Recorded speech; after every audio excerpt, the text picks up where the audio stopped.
And I'm Elizabeth. And this is Cloud9 News at 5. We just got news that 6-year-old Angel has been kidnapped. Oh my gosh, this is an Amber Alert! She has blonde curly hair, and she was taken from her family while they were picking strawberries in the strawberry field.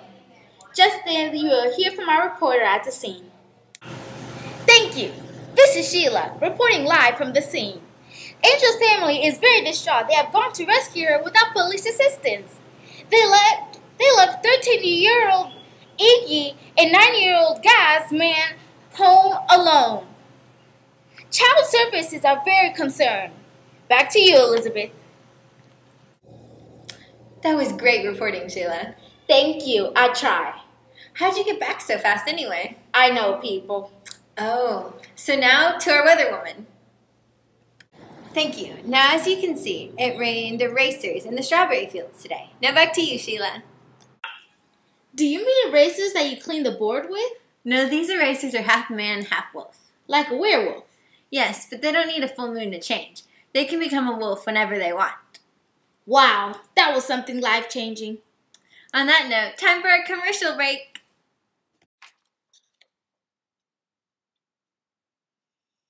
Ooh, cinnamon rolls. Okay, what if I just had one? I was good today. I deserve it. Or I could have 2 cinnamon rolls and some celery sticks, and they would cancel each other out, right? Okay. I could have 3 cinnamon rolls and jog in place while I eat them. Okay, how about 3 large cinnamon rolls while jogging in place? Followed by 8 celery sticks. Cinnamon rolls. I've been thinking about this all day. Oh, and you've lost weight. Oh, thank you. You're welcome. Your plate. plate is It's so good. We're back, and we just got word that Max, age 14, Fang, age 13, and Nudge, age 11, are flying towards the school in California to rescue Angel. That's right. And the other 2 kids, Gassy and Iggy, were left behind, and they created a bomb they named Big Boy. They set it off in an abandoned cabin, killing 2 erasers and burning the place to the ground. They were only kids. When the police arrived, the 2 boys were gone, and the remaining erasers refused to comment. Our newscopter. Yeah, we have a copter. Got a sighting of Max as she rescued local teenager Ella Martinez from local gangbangers.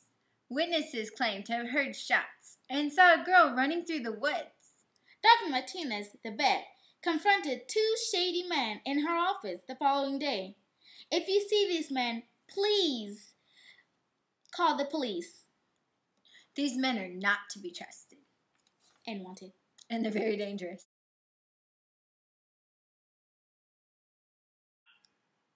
Our sources tell us there has been an attack on 2 children in the typical California near Lake Med. The girl, age 9, Nudge, and the boy Fang, age 13, were seen by a woman sitting on a lawn chair smoking a cigarette in front of her mobile home. The woman claimed they flew from the scene. When you say flew? Yes, I mean they sprouted wings and flew off. Wow, that's so cool. I know, you're telling me. Our sources also tell us. Yes, we got people. The kids inflicted damage on 2 erasers, and the girl Nudge sprayed green paint on them. You go, girl. Our people also tell us that the 5 kids were caught stealing $200 from the ATM outside the bank.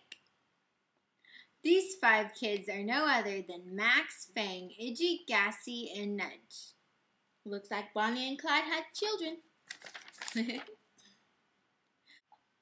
Oh my gosh, these kids stopped at a greasy fast food restaurant on the road where they were attacked by good-looking male models that turned into wolves.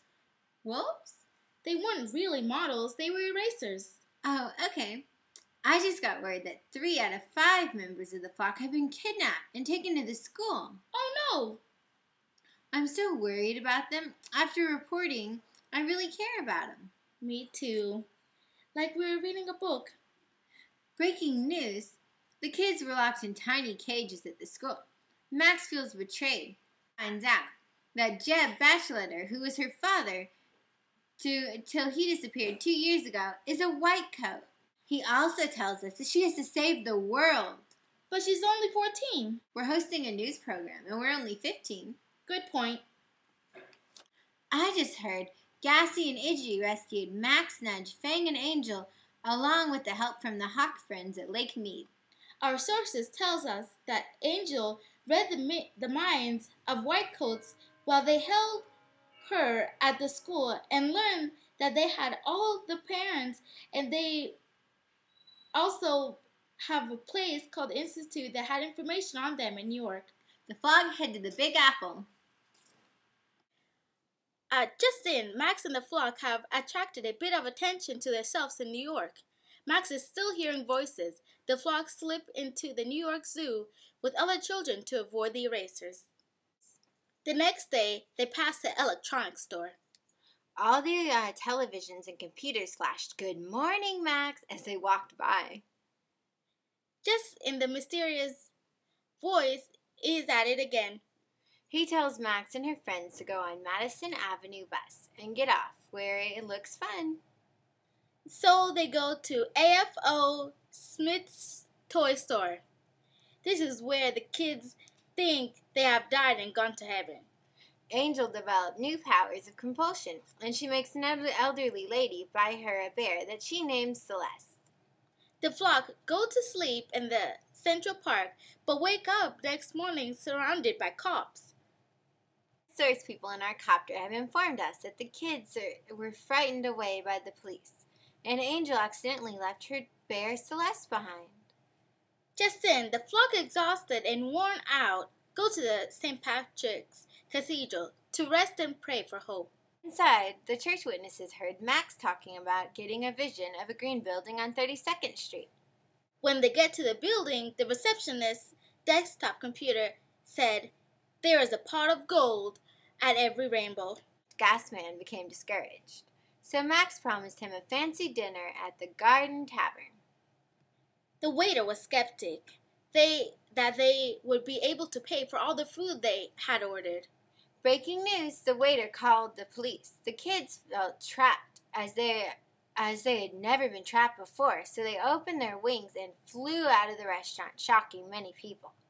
4 different newspapers have pictures of the flock as the front headlines. Even more breaking news, Airy and the Erasers surrounded the flock in a tree. Airy holds out Celeste. Oh my gosh! Angel jumps down and compels him into giving Celeste back to her. Then the rest of the Erasers retreat and do not attack because of the orders that the director of the school had given them. Just in, You Do Tomorrow Styles Today is giving free makeovers to people who look like they need them. Free makeup, haircuts, clothes, and all. Sounds like something the flock should do. I bet they already did. We got word that the flocks have found sanctuary at the beach. Our undercover reporters at the beach tells us that Angel can breathe underwater. Breaking news, Airy and Jeb have confronted Max, Fang, Nudge, Gassy, and Angel and Iggy at the beach. Airy and Fang get into a nasty fight, and the Erasers leave him for dead. Do you think that our news broadcast alerted them to the flock's position? Nah, Erasers don't watch the news. When Max finds out that Fang was all right, she was so happy she kissed him. I just knew there was something going on between them. Just then, the flock is traveling through the sewage drain. They crack the riddle to the rainbow, but Airy stops them. Oh no, this can't be good. The flock discovers new things about Airy and how he was left behind when he was 3. The white coats turn the cute 3-year-old Airy into a bloodthirsty eraser. In Max and Airy's fight, she gets an advantage on Airy and snaps his neck. His last words were, "You really hurt me. I wouldn't hurt you, not like this." That's so sad. Poor Airy. I know. I feel bad. The flock get the information they need, and after feeling really bad about Airy, they still have to head off to DC. Out of time, folks. Tune in tomorrow for Cloud 9 News at 5.